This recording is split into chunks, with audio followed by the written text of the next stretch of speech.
I was wondering if it was possible to speak unamplified. How is the hearing in the back? Everyone hearing okay? Okay, I'll go with that.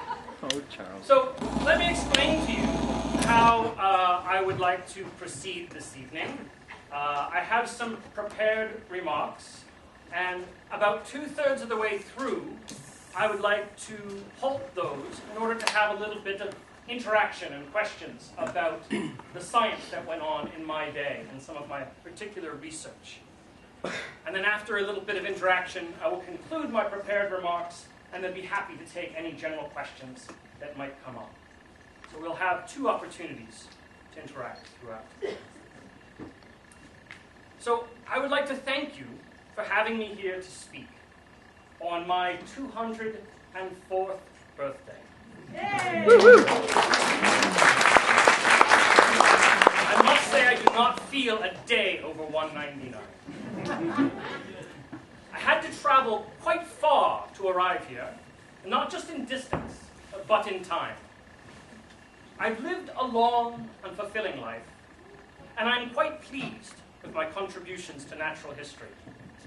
But to be honest, my greatest pride comes from my family. You see, while you might connect my name with evolutionary trees, I am here thanks to my family tree. I would like to today discuss how my scientific career developed, but in the scope of my personal life as well. The branch that became my life sprouted off that family tree on February 12th, 1809, when I was born in Shrewsbury, England. My mother died in July 1818, when I was a little over 8 years old. In the spring of the same year, I was sent to day school in Shrewsbury, where I stayed a year. I had been told that I was much slower in learning than my younger sister, Catherine, and I believed that in many ways, I was a very naughty boy. The branch that became my life sprouted off, by the time I went to this day school, my taste in natural history, and more especially for collecting, was well developed. I collected all sorts of things: shells and wax seals and franks and coins and minerals. In fact, I can illustrate my zeal for collecting with a story from when I was a bit older. I was tearing the bark off an old tree in search of beetles, and I saw 2 rare specimens, such that I grasped one in each hand. But then I saw a 3rd, an even rarer specimen, which I could not bear to lose. So that I took the one in my right hand and popped it into my mouth to free my hand. But alas, it ejected an intense acrid fluid which burned my tongue. And so I was forced to spit it out, losing that beetle and the 3rd. Unfortunately, the school as a means of education to me was simply a blank. When I left the school, I was neither high nor low in it for my age, and I believed that I was considered by all my masters and my father as a very ordinary boy, rather below the common standard in intellect. At the age of 16, I spent 2 years at Edinburgh University studying medicine. However, the knowledge that I would inherit property enough to subsist upon with some comfort was sufficient to check any strenuous efforts to learn medicine. Not to mention the intolerably dull lectures and the terrifying operations before the blessed days of chloroform. When my father learned of my trepidations about going into medicine, he proposed that I should study for the clergy. He was very properly vehement against my turning into an idle sporting man, which then seemed my probable destination. At the time, I did have scruples about declaring my belief in all of the dogmas of the Church of England, but I did not then, in the least, doubt the strict and literal truth of every word in the Bible. Considering how fiercely I have been attacked by the Orthodox, it seems ludicrous that I once intended to be a clergyman. This intention died a natural death when, on leaving Cambridge, I joined the Beagle as naturalist. The voyage of the Beagle was by far the most important event in my life and determined my whole career. And yet, it depended on so small a circumstance as my uncle offering me to drive me 30 miles to Shrewsbury to convince my father to allow me to go. I've always felt that I owe to the voyage the first real training or education of my mind. I was led to attend closely to several branches of natural history, and thus my powers of observation were improved. I experienced many of my greatest highs and my lowest lows while on the voyage. The glories of the vegetation of the tropics rise before my mind at the present time more vividly than anything else. Though the sense of sublimity which the great deserts of Patagonia and the forest-clad mountains of Tierra del Fuego excited in me has left an indelible impression on my mind. A child with a new toy could not have been more delighted. As well, the sight of a naked savage in his native land is an event which can never be forgotten. The misery I endured from seasickness, though, is far beyond what I ever would have guessed at. And in Rio de Janeiro, I was appalled by the cruel treatment of the slaves. I believe it was in January of 1832, when visiting the Cape Verde Islands off the western coast of Africa, when it first dawned on me that I might perhaps write a book on the geology of the various countries visited. And this idea made me thrill with delight. That was a memorable hour to me, and how distinctly I can call to mind the low cliff of lava beneath which I rested, with the sun glaring hot, and a few strange desert plants growing near, and the living corals in the tide pools at my feet. It was on these islands where I found a horizontal white band of shells within a cliff face along the shoreline of Porto Praya. The fact that this layer was 45 feet above sea level raised many interesting questions. It was obvious that this layer of shells was at one time under the ocean. How did it end up at 45 feet above sea level? Was it possible that small upward movements of the land had raised the shell layer? These observations appeared to support Charles Lyell's theory of a world slowly changing over great periods of time. Once we crossed the Atlantic Ocean, we made landfall in Bahia, Brazil, and proceeded to spend the next 3.5 years surveying the coastline of South America. In fact, I spent much more time on land collecting and observing than I did aboard the Beagle. I spent most of my time collecting samples of indigenous plants and animals, including birds, reptiles, mammals, and of course, many insects. I also collected geological samples and a great many fascinating fossils. For example, a 4-foot-long giant armadillo case and the molar tooth of a mastodon. At this time, I wrote in my journal, it was impossible to wish for anything more delightful than thus to spend some weeks in so magnificent a country. In England, any person fond of natural history enjoys in his walks a great advantage by always having something to attract his attention. But in these fertile climes, teeming with life, the attractions are so numerous, he is scarcely able to walk at all. It was on September 7th, 1835, that we finally set sail for the Galapagos Islands, a place I was very anxious to see, believing that both the zoology and geology would not fail to be interesting. It was there that I observed some of the most bizarre and wondrous creatures, from the almost comical blue-footed booby, to the large, black, clumsy marine iguanas, to the lumbering giant tortoises, as well as the fascinating varied forms of mockingbirds and of finches. Seeing this gradation and diversity of structure in one small, intimately related group of birds, one might really fancy that from an original paucity of birds in this archipelago, one species had been taken and modified for different ends. On one island, I watched a marine iguana dig in the sand for a long time, until half its body was buried. I then walked up to it, and I pulled it by the tail. At this, it was greatly astonished, and it soon shuffled up to see what was the matter. And it stared me in the face, as if to say, "What made you pull my tail?" I frequently got on the backs of the giant tortoises, and then, giving a few raps on the hinder part of the shell, they would rise up and walk away. But I found it very difficult to keep my balance.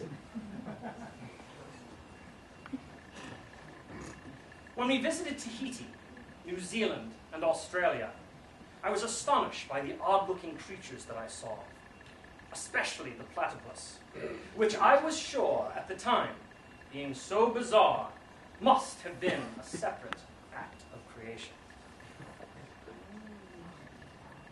After leaving Australia, the Beagle sailed around the Cape of Good Hope in the southern tip of Africa. Made a brief stop back in Brazil to double-check a few faulty readings, and then finally back to England. Near the end, I was so tired of sailing and so eager to be home, I was forced to note in my journal, "This zigzag manner of proceeding is very grievous.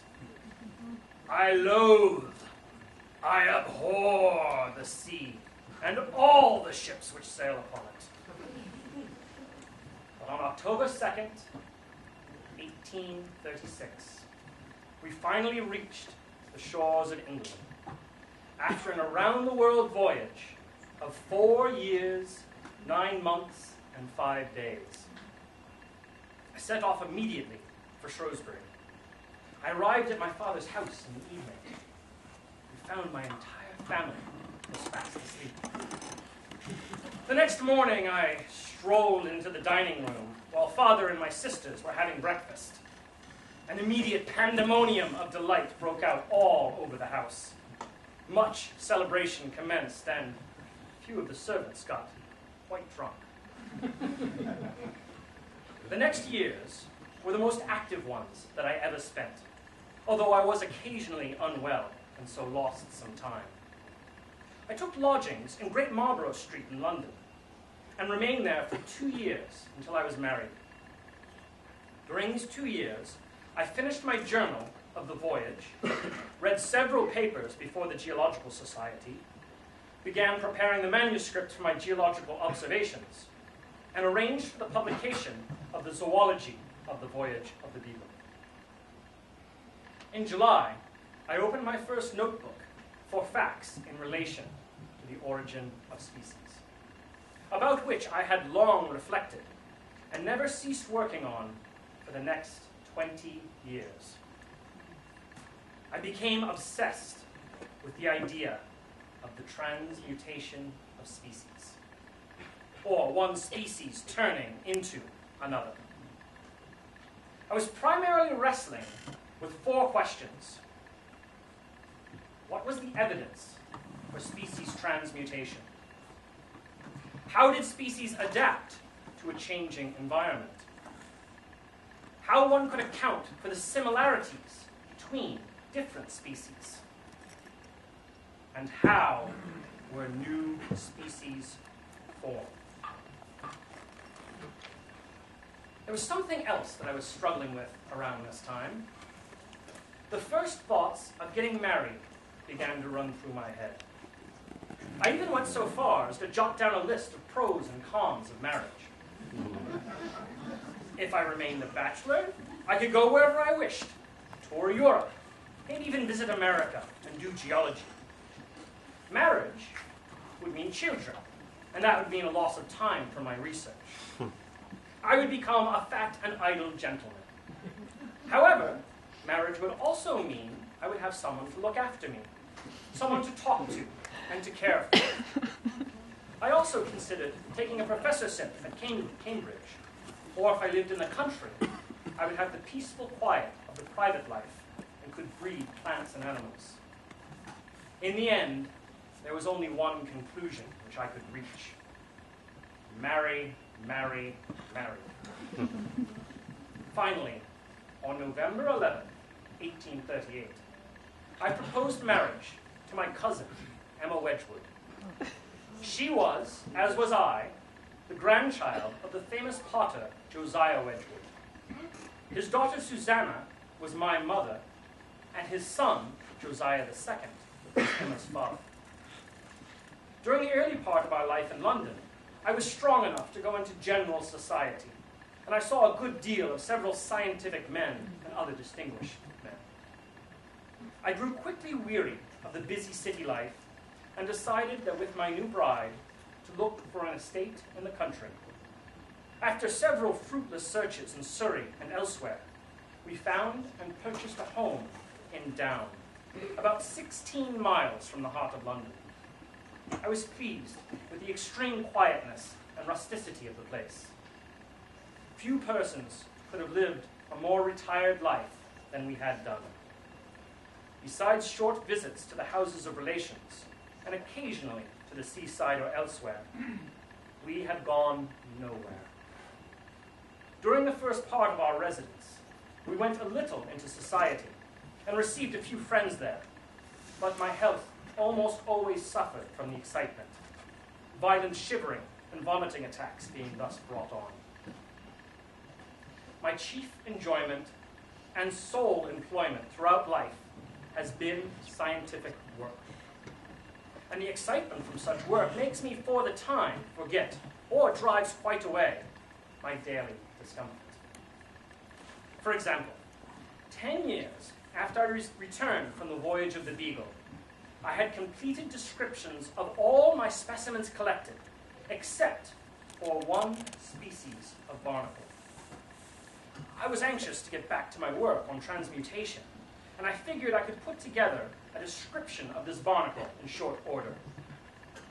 Little did I know that the study of this barnacle would explode into perhaps the most intensive research project of my life, spanning nearly 8 years.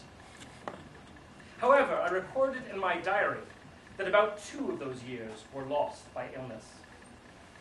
On this account, I went in 1848 for some months to Malvern for hydropathic treatment at Dr. James Gully's water cure spa, which did me much good, so that on my return home, I was able to resume my work. Now I would like to take a break to speak with you a bit about some of that work. In fact, I have chosen 8 different topics which I researched in my time as a citizen scientist, because of course I was not working within the province of a university. I was on my home, lucky to have been able to inherit enough to subsist, and science was my sole pursuit. And so please, I would like to ask each one of you to pay attention to these 8 different topics, and then the audience will choose which they would like to hear more about. The first, as I mentioned, was the study of barnacles, Cirripedia, a class of marine arthropods. And as I said, I studied them for 8 years. The second is the topic of snails and seeds and biogeography, and what the 3 have to do with each other. The third was my work on domesticated pigeons, a topic which greatly enjoyed and spent quite some time pursuing. And then there were a number of different botanical pursuits. The fertilization of orchids, the movement and capture of insectivorous plants, the action of climbing plants, such as vines and tendrils. Also floral dimorphism, more than one form of the same type of flower. And then finally, but certainly not least, the lowly earthworm, which was the subject of my final publication. So now I would like to take a pause and ask which of these might you be interested in? Orchid. Okay. The first question was about snails. And so it was on the voyage of the Beagle that I became interested in both the flora and fauna of small islands off the coast of South America. And what I would see, what I would observe, would be the same species that could be found on the mainland, but perhaps slightly different versions on these small islands. And so once back in England, I began a system of study to try and understand if these types of plants and animals would be able to make the journey from the mainland to these small islands. So, for example, the plants would have to travel by way of salt water to be able to reach these islands. And so I took a number of local seeds, submerged them in salt water for a certain different lengths of time, and then tested them to see whether they would still sprout. And in fact, I was quite successful in sprouting seeds that had been submersed in salt water, thus supporting the idea that these seeds might have been able to float onto these islands. But snails were another story altogether. How do snails, small creatures that creep very slowly across the ground, make it all the way across the ocean? Well, they can't do it on their own power. They need a little help. And it was the fortuitous observation of small snails stuck in the webbing of the feet of waterfowl such as ducks that allowed me to realize that the snails could be a passenger from the mainland to the island, and thus spread greatly. That's the story of snails and seeds. I saw another hand back here. Yes, sir.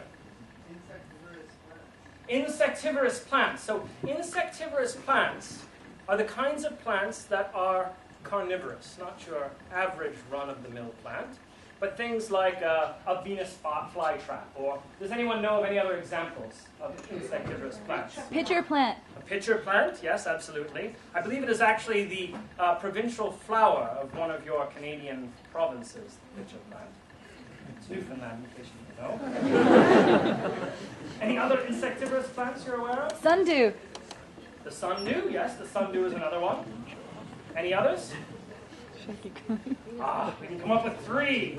There are many, many of them, but those are definitely the best known. In fact, there are many different kinds of fly traps, of sundews, and of pitcher plants and related type plants. And what we can see in each of these plants is a gradation towards a more and more active way of trapping the insects that land upon them. Now, what do these plants need with the insects, you say? They can photosynthesize and produce their own food from the sunlight. And yet, they often live in places like bogs, which have very low levels of the nutrients they need, such as nitrogen. And so by capturing these insects and killing them and digesting them, they're obtaining valuable nutrients these plants need to grow. And so the pitcher plant just has to sit there. It has a digestive enzyme and small little hairs that point downward, such that an insect that is attracted to the smell and falls down drowns and cannot get back out. But the sundew and the Venus flytrap have a much more active way of catching their prey. And so what I was interested in is the study of what the trigger for catching these prey might be. So the question was an open one. Was it smell? Was it taste? Was it movement? Was it air? What was it that formed the trigger? And so with the help of my family and some of my children, we would take these plants and we would try and activate them in many different means. And what we discovered that taking a piece of meat and putting it nearby, or taking a dead insect and waving it in front of the plant, elicited no reaction.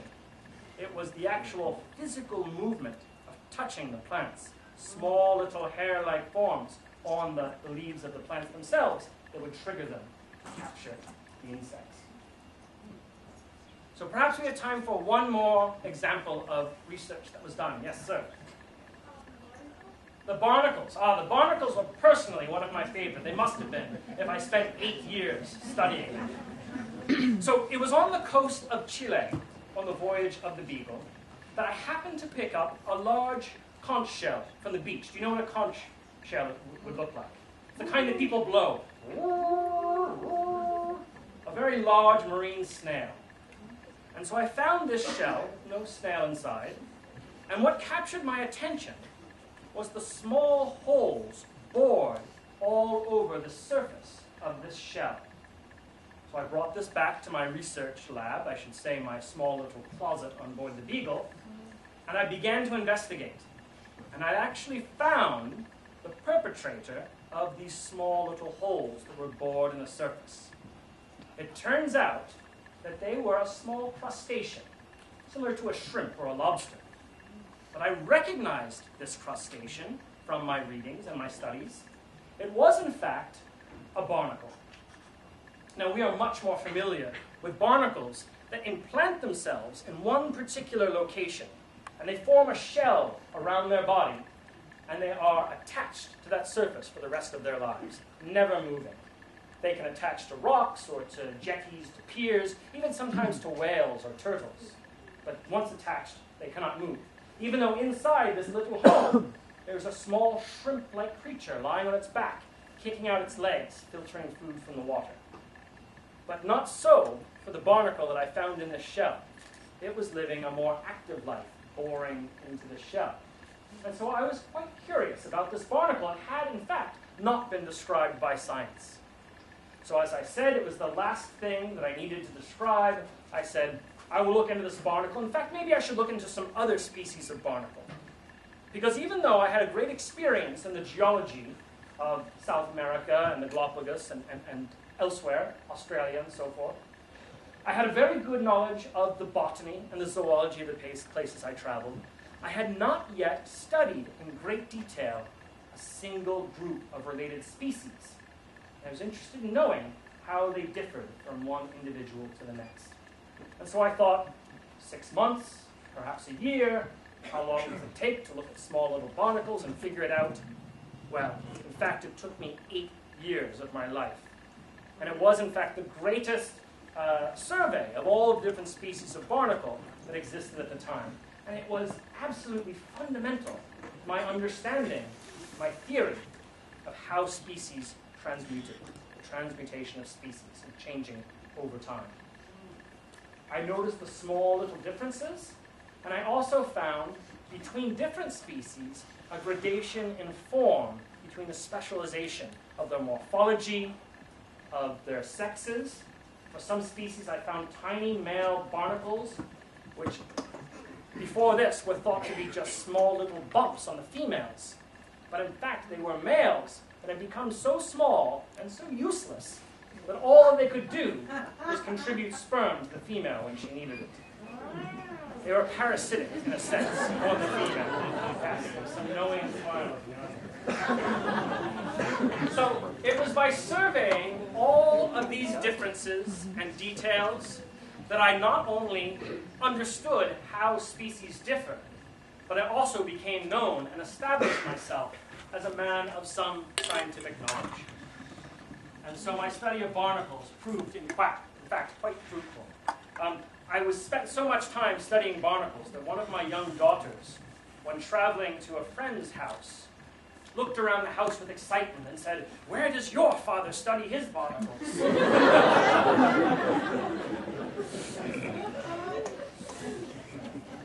So perhaps you would like to hear a little more about the events leading to the writing of The Origin of Species.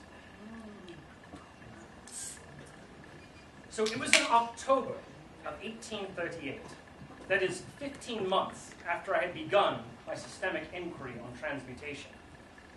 And I happened to read, for amusement, Malthus on populations.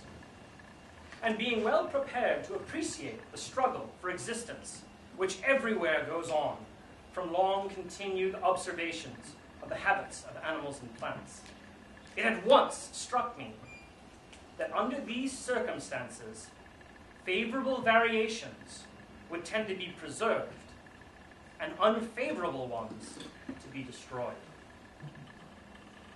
The result of this would be the formation of new species. Here, then, at last, I had got a theory by which to work.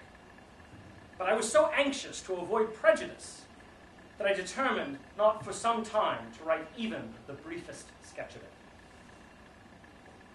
It was early in the summer of 1858 that Mr. Alfred Russel Wallace, who was then in the Malay Archipelago, sent me an essay on the tendency of varieties to depart indefinitely from the original type.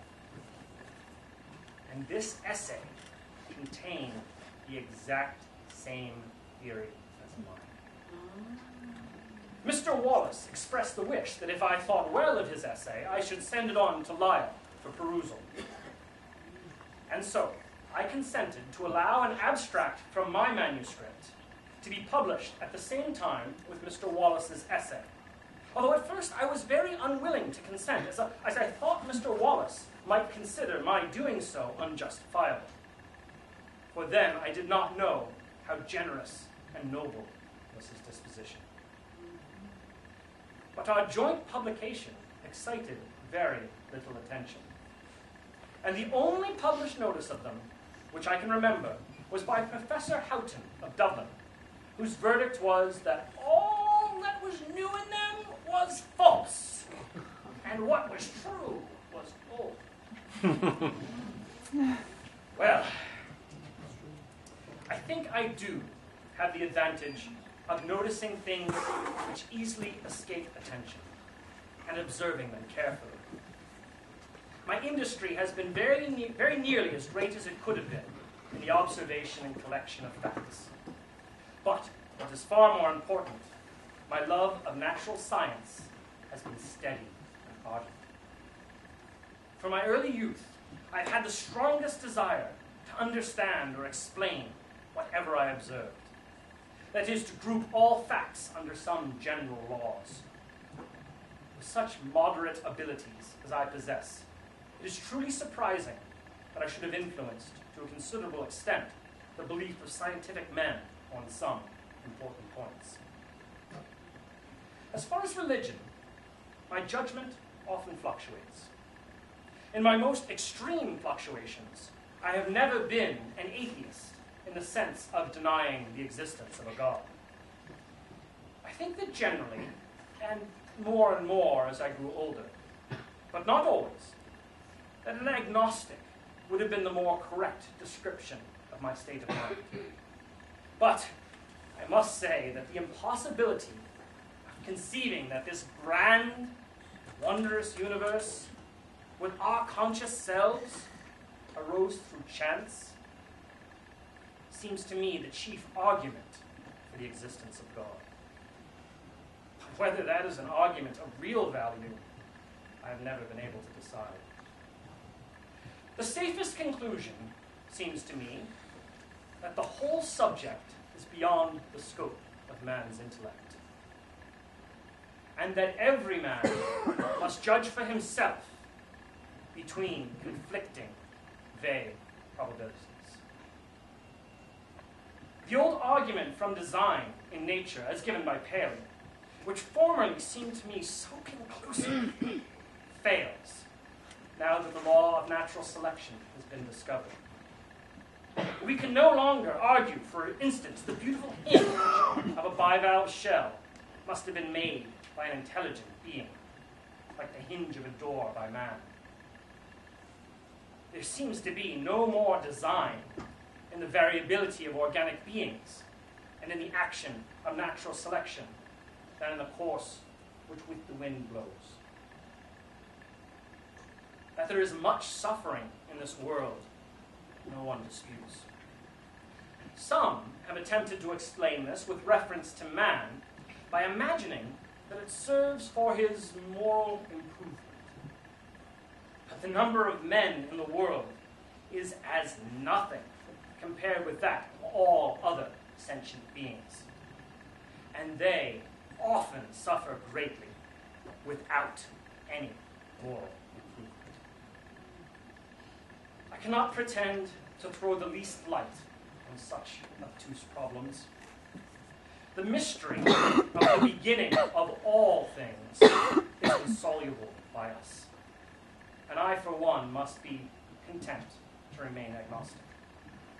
In fact, when I was outside on a beautiful day and fell fast asleep on the grass and awoke with a chorus of birds singing around me and squirrels running up the trees and some woodpeckers laughing, it was as pleasant and rural a scene as I ever saw, and I did not care one penny how any of the beasts or birds had been formed.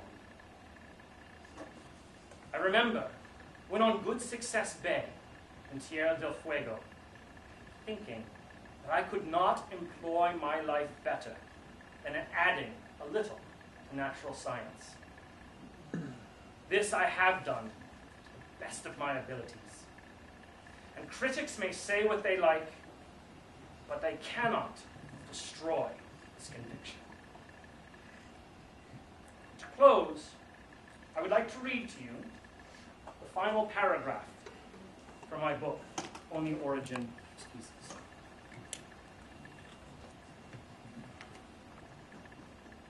It is interesting to contemplate the tangled bank, clothed with many plants of many kinds, with birds singing on the bushes, and with various insects flitting about, and with worms crawling through the damp earth. And to reflect that these elaborately constructed forms, so different from each other, and so dependent upon each other in so complex a manner, have all been produced by laws acting around us. These laws, taken in the largest sense, being growth with reproduction, inheritance, which is almost implied by reproduction, variability from the indirect and direct action of the conditions of life and from use and disuse, a ratio of increase so high as to lead to a struggle for life, and as a consequence, to natural selection, entailing divergence of character and extinction of less improved forms. Thus, from the war of nature, from famine and death, the most exalted object which we are capable of conceiving, namely the production of the higher animals, directly follows. There is grandeur in this view of life, with its several powers, having been originally breathed into a few forms or into one, and that whilst this planet has gone cycling on according to the fixed law of gravity, from so simple a beginning, endless forms, most beautiful, most wonderful, have been and are being evolved.